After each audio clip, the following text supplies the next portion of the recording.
Well, hey, North Park Community Church, Pastor Luke here with another episode of First Looks. And we will be doing a two-part mini-series that is focused on the intergenerational family of God. So I will do part one, focusing on those in our church on the younger end of the spectrum of adults primarily. This isn't so much a message to youth or kids. Certainly going to be a level of application there, but this is more focused on younger adults, young families. Then next week we will have a focused message on those on the older end of the age spectrum. Now, I will not in any way draw a hard and fast line on what the number is that separates you from the older or the younger. I'm going to let you decide for yourself where you fall. So I'm not going to succumb to that trap, that's for sure. Now, so this title, I don't know what I'll call it, but it'll be something like a word to the young, I don't know, not the young, maybe too many 20-year-olds, I guess, would probably write this off as not for them, but it'll be something like that, to the young part of the church, I don't know. Okay. But our text is Ecclesiastes. This is really, it's the last primary teaching section of the book of Ecclesiastes. There's a portion of text after this, but it's more of a conclusion to the book rather than a separate teaching unit. This is the last kind of elongated teaching unit, and it goes from 11:7 to 12:8. So that's what we got going on here. Okay, let's start to look at it. So obviously this is going to be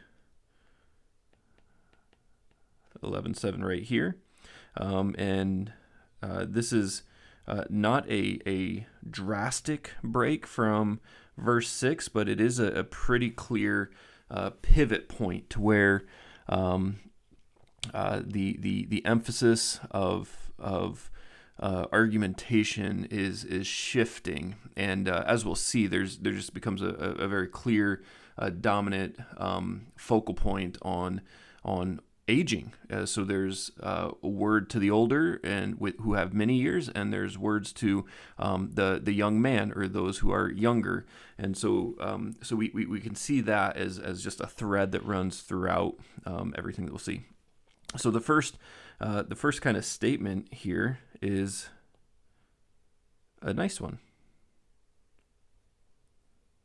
And you can see it's kind of separated apart as its own kind of distinct statement. But it says, light is sweet and it is pleasant for the eyes to see the sun. Okay, now there's 10 and a half, 11, there's 10 and a half chapters, that come before this passage. And so this all is playing off of language and themes that have been interwoven throughout the entirety of this book. Things that I'll talk about a little bit in my message, but I don't want to take too much time that it takes away from our passage at hand. But a little bit of context is going to be necessary for us. And so suffice it to say for right now that Koheleth, in other words, the preacher, who is the author of this, classically that's attributed to Solomon, but we'll just say Koheleth, the preacher, is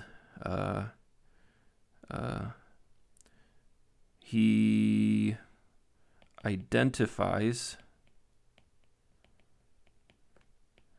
that creation is filled with good gifts that produce joy. Okay. So he says, light is sweet, and it is pleasant for the eyes to see the sun. I feel like this text is almost forcing my hands to use an eclipse illustration in here somewhere. We'll see what happens. But it's pleasant for the eyes to see the sun, to see, we're in springtime, and over the last week or so, we've had 70-degree weathers coming out of the winter time, and isn't it so sweet to see the sun shining brightly and to feel the warmth of it upon our skin? It is pleasant. It is pleasant. Creation has goodness within it. And so this leads to because of that. So then, so if a person lives many years, in other words, we could say,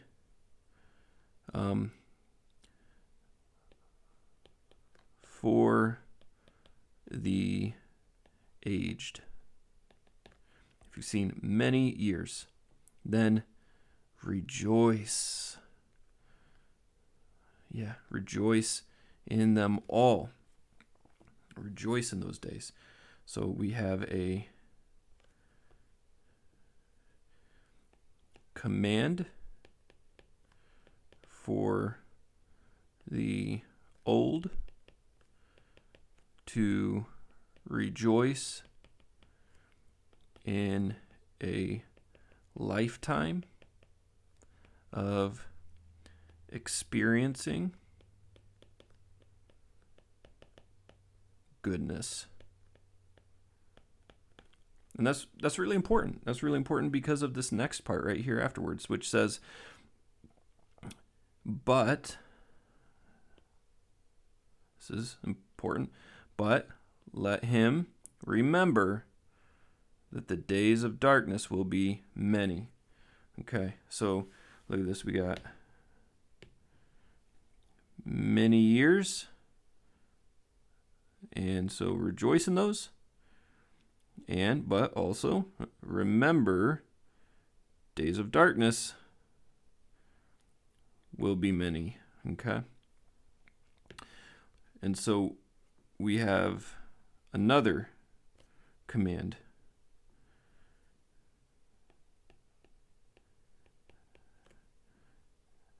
To remember the world is filled with suffering. This is the wisdom that the aged have better than anyone else, because the knowledge is not theoretical. The knowledge is experiential.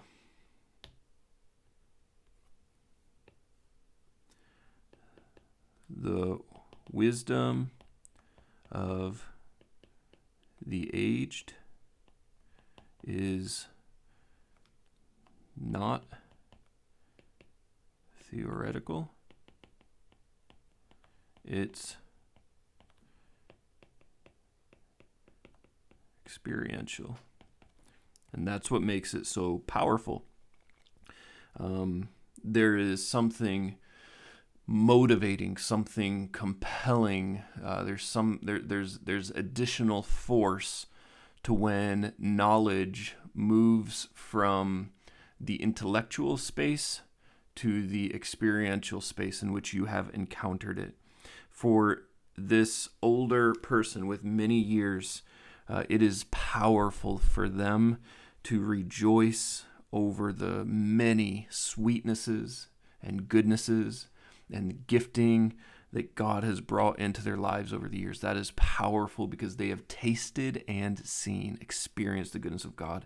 However, the world is also filled with tremendous pain, tremendous suffering, tremendous darkness, and that has to be equally regarded as well, because only in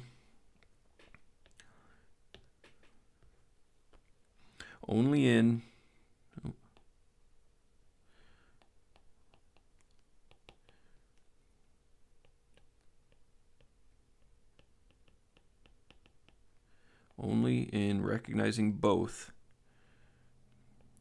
can life be properly interpreted.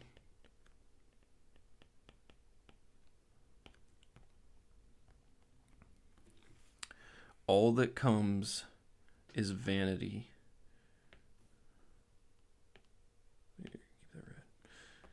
This is the word that shows up often,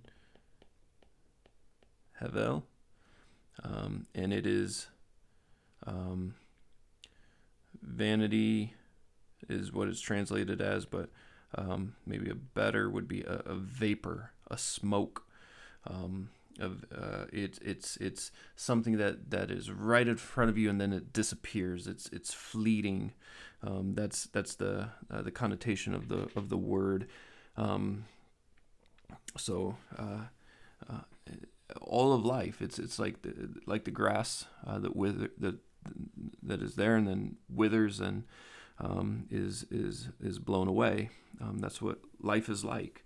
It's short, it's brief, and in the scope of eternity, but in the scope of many years, it seems very long. And so the pivot point happens here, where there's a pivot from old to young. Okay, so rejoice, young man, in your youth. Now, this also seems like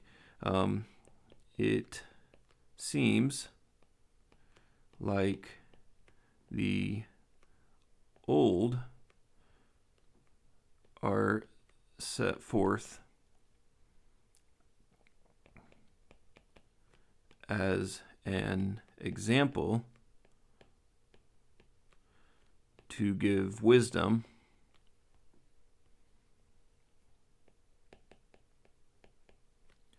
to those younger. So it says, rejoice. Rejoice. Notice rejoice is up there.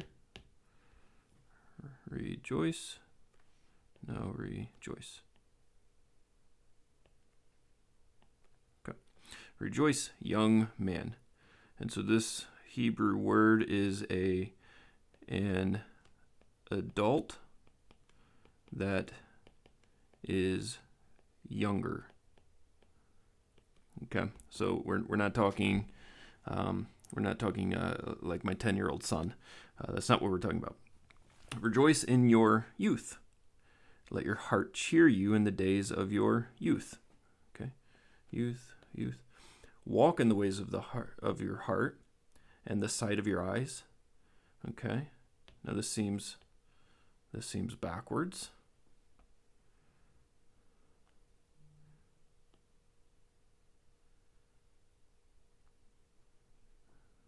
Really?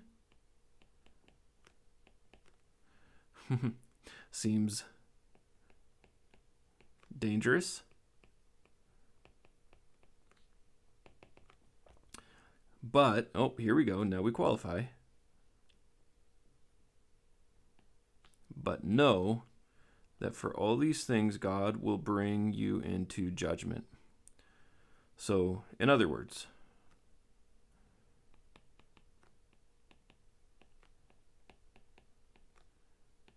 enjoy your strength, vigor, zeal, ability to enjoy all of life but do so with God, your judge, on your mind. In other words, Koheleth here is in no way condoning licentiousness, lasciviousness. He's in no way condoning just sowing your young oats. He's not condoning any kind of sinful behavior at all. But he is recognizing that in your youth, you have so much life ahead of you, and you tend to be filled with so much passion and zeal and vigor, and you've got all of your life ahead of you, and you can your career, you can change careers, you can press into new heights. There's everything is out there. It's a great adventure laid before you. So go tackle it. Enjoy the goodness that God has embedded in this world. Yes, rejoice in your youth and let your heart cheer in the days of your youth. But God is the judge, and he will bring everything that you allow your youthfulness to pursue. He'll bring all of that into judgment. So do not allow it to lead you into sin. Do not allow it to let you wander from his commandments. That's later down in chapter 12. What is it? Maybe around verse 11 or so, something like that, where he'll say that the commands, fear God and keep his commands. That's your duty. That's your duty. So this is a qualified rejoice in your youth. Okay. Remove vexation from your heart and put away pain from your body. So this is we got kind of two things going on here. We got vexation from the heart. This is you could say pain in your mental / emotional space, and put away pain from your physical space. For youth and the dawn of life are vanity. In other words, a vapor. Youth is fleeting. So, control what you can in caring for your soul, because life will have plenty that you cannot control. Okay, yeah. Such as, here we go. Such as, and maybe most relevant here, such as your youth. No Peter Pans in real life. All right. So then, remember also your Creator in the days of your youth. Okay? Remember? Remembering is important. Remember also your Creator.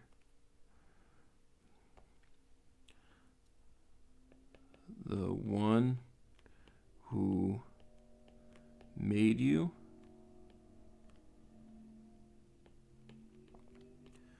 who gives life meaning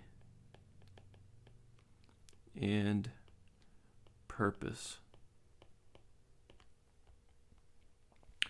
Remember the Creator in the days of your youth, before the evil days come and the years draw near to which you will say, I have no pleasure in them, before the sun and the light and the moon and the stars are darkened.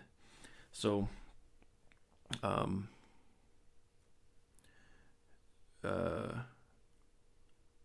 where shall I put this? Let's go off to the side here. So, remember and root yourself deeply in God. Live for Him, because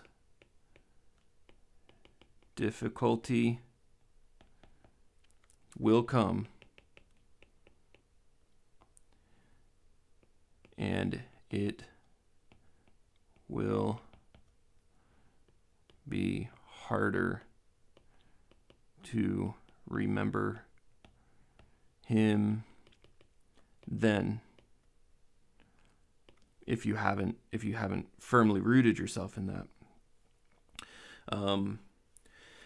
Okay, so then we have a few metaphors that actually is kind of almost like one kind of poetic shift here that we have going on, in which we end up with a lot of metaphors, and I'm not going to say maybe too much on these, because I've heard some different thoughts on the interpretation of this, but so either way, suffice it to say, this one's pretty clear here, where the sun and the light and the moon and the stars become darkened, and the clouds return after rain in the day.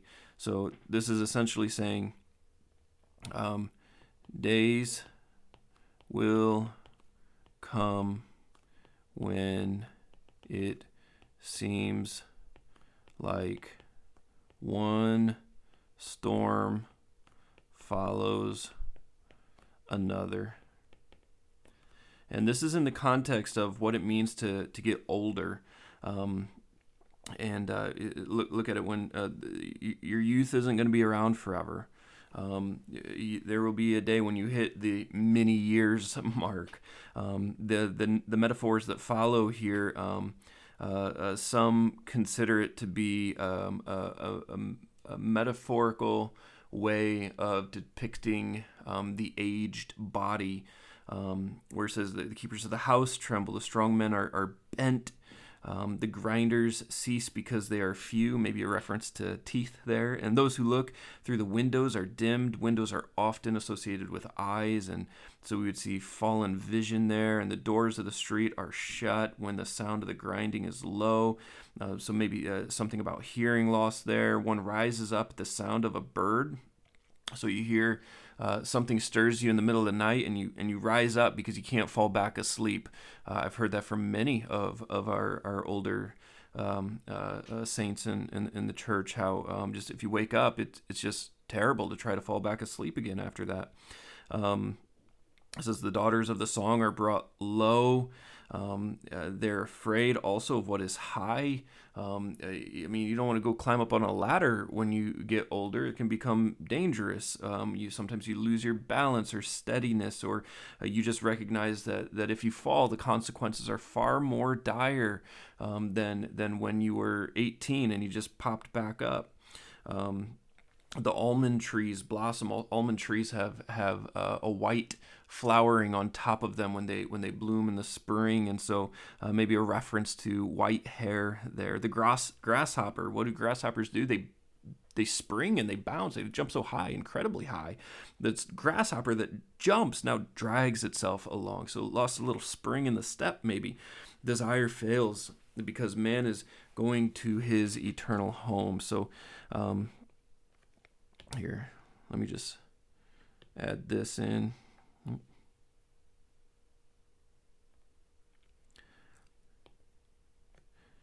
I mean, I'm kind of persuaded that I think that that's what's happening here.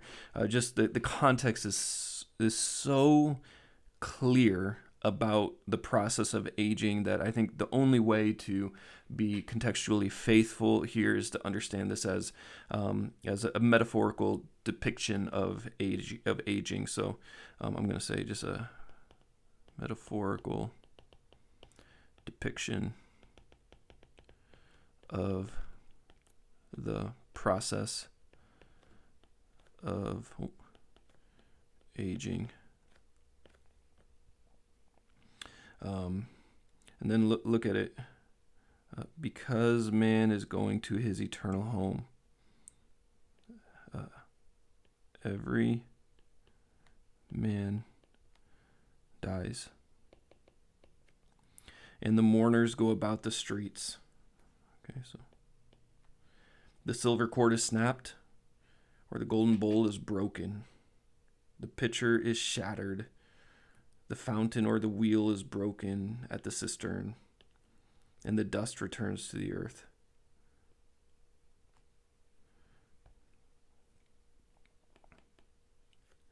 The reality of death. The dust returns to the earth as it was, common language for going to the grave. And what happens next? So we have finite physical lives. But the spirit returns to God who gave it. We also have eternal spiritual lives. And so how will you live? And this is a warning, I would say, primarily, not even so much a warning, it's wisdom. This is an encouragement, an exhortation for wisdom for those on the younger end. As aging becomes an inevitability, it's a process that you cannot stop. Many spend millions of dollars trying to stop it. It cannot be stopped. And because your life will end one day, but your soul will live forever, it becomes this question: how will you spend your time? Vanity of vanities, vapors, says the preacher. All is a vapor. If life will not last forever, but your soul will, how then will you spend your time? That's the question. That's the probing question elicited from this passage. So, so there it is. This is a tremendously rich passage. It's wisdom literature, but it's written with a level of poetry to it that makes it, it just gives it a level of depth below the surface, and which, it's just a treat to mine this, to draw out this just profound wisdom for us. And being one who is regarding the demographics of our congregation, I would probably fall into the younger crowd, which means statistically I still probably have some years ahead of me, and so this is an encouragement to me to say, knowing the end of things, and this is almost a glimpse into the wisdom of someone who has lived many years. It's saying, get into the mind of someone who has time under the belt. I'm gonna write that down. I like that.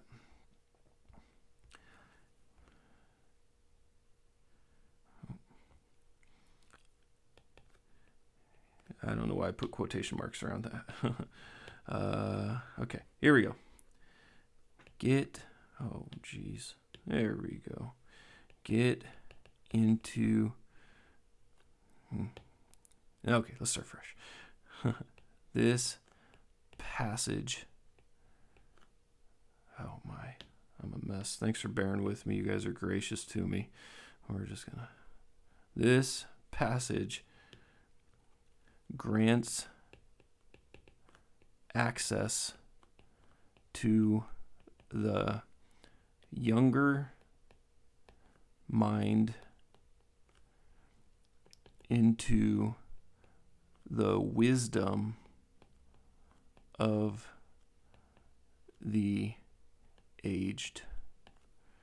Things that otherwise you would only learn through the course of time.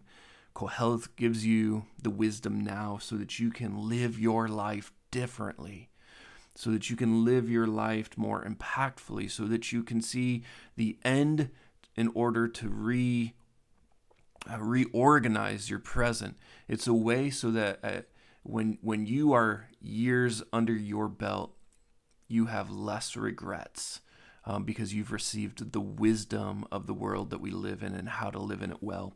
So there's a lot here, much to think about, but much to preach. And so may God be glorified in all of it. I love you, church, and I'll see you Sunday.